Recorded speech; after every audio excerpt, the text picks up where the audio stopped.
was ever take away from their experience. But I didn't want to test the law, because the honor flight just didn't need to keep relying on members of Congress who may or may not have been breaking the law. See, we got a copy of a document that came out October 1st from the Park Service, but it wasn't released to the public, that said all areas that have ever been used for First Amendment activities, you can say are shut down like the news sign says, but that people can still access because of their First Amendment, to exercise their First Amendment rights. Except they didn't put that on the signs, did they? They said shut down and the barricade was closed. But they were instructed to do that on purpose.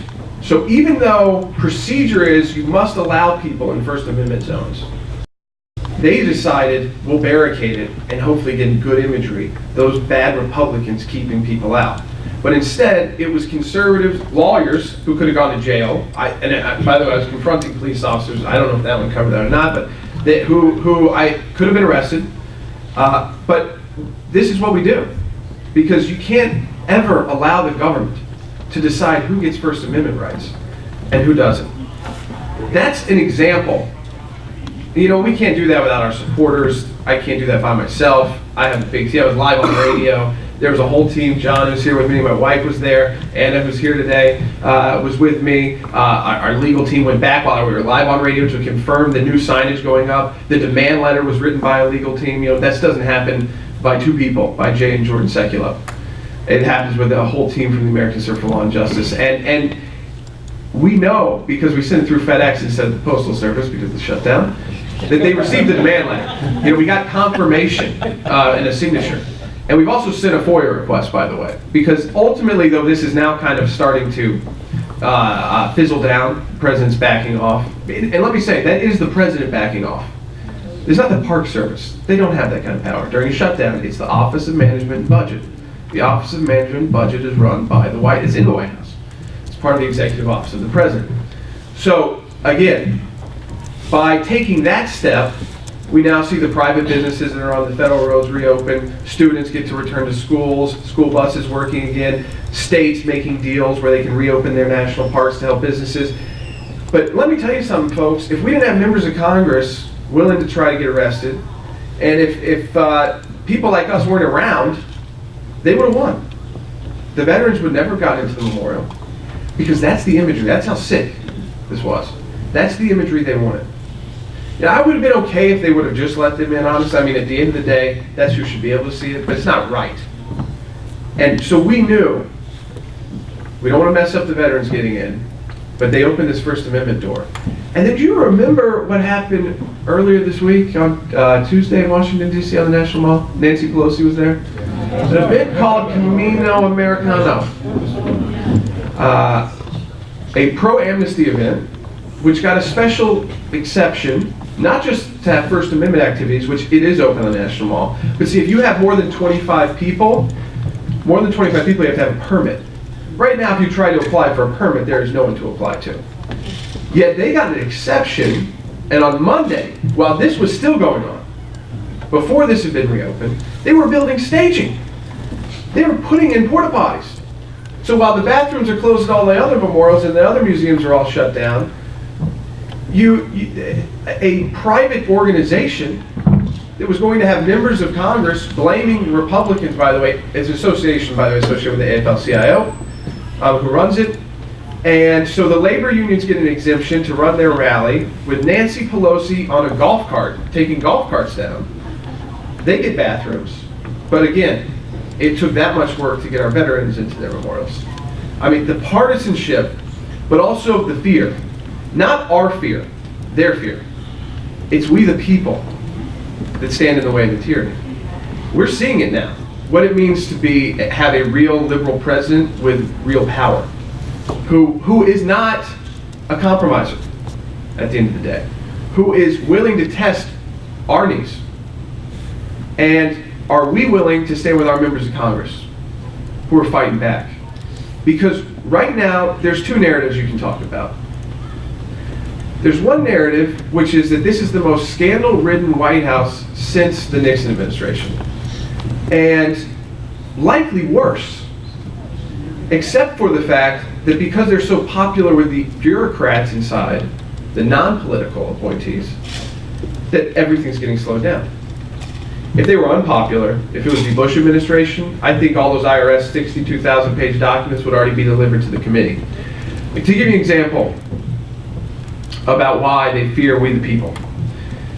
The Tea Party groups like Citizens for a Strong New Hampshire, who apply for 501c4, 501c3 status, are all getting delayed, but they're not getting denied. None of them are getting denied. And none of them are getting yes answers either. And they think, well, these are the small groups. You know, a few hundred people, a few $1,000s. We're not talking about the Karl Rove groups here. We're not talking about even Tea Party patriots, the bigger umbrella organizations. We're talking about groups where the group we represent, the largest group represents a pro-life group in Texas that got caught up in it. That has nothing to do with Tea Party or politics. They were told that their activity was political and inappropriate as a C3 because they do the red envelope campaign, which they do to all presidents. They just send the red envelopes on the abortion issue, empty red envelopes. And that was political activity, partisan political activity. So they got caught up in it. They were the biggest group. You know what their annual budget was, their largest year ever? 80 grand. We represent 41 organizations now suing the IRS. Now, you don't sue the IRS every day. One, the IRS is very powerful in a retaliatory way. And two, the government insulates itself from lawsuits. I mean, it's very difficult to hold the government accountable for its wrongs. One of those reasons is okay. We, the taxpayers, have to pay penalties at the end of the day. But there are now exceptions.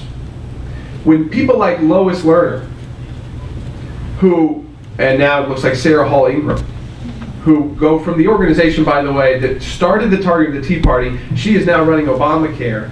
And you know, I was on Fox Business a couple of nights ago. They pulled these redacted emails between her and the White House. Lois Lerner was on the emails.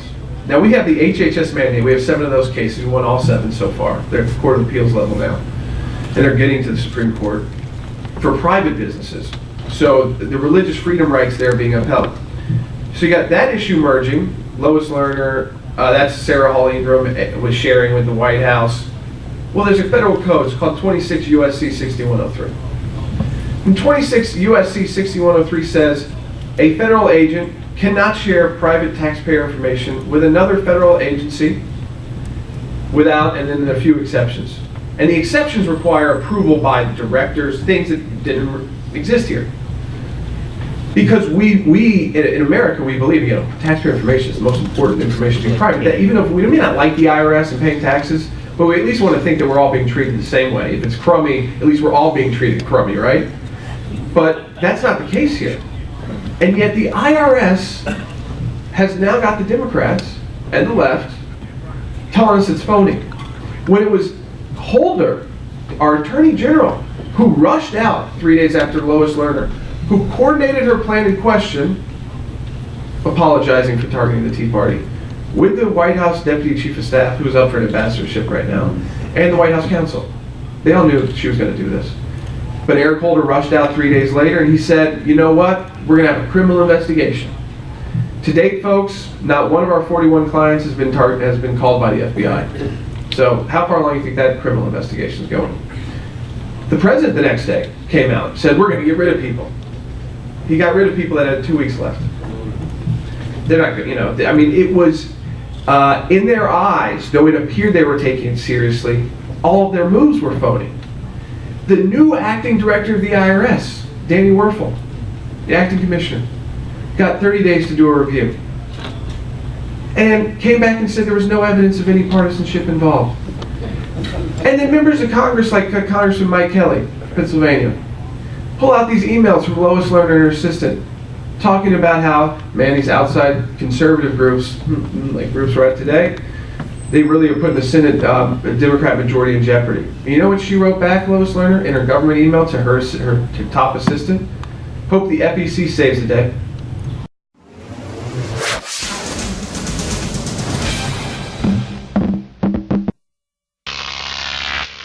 Croc TV.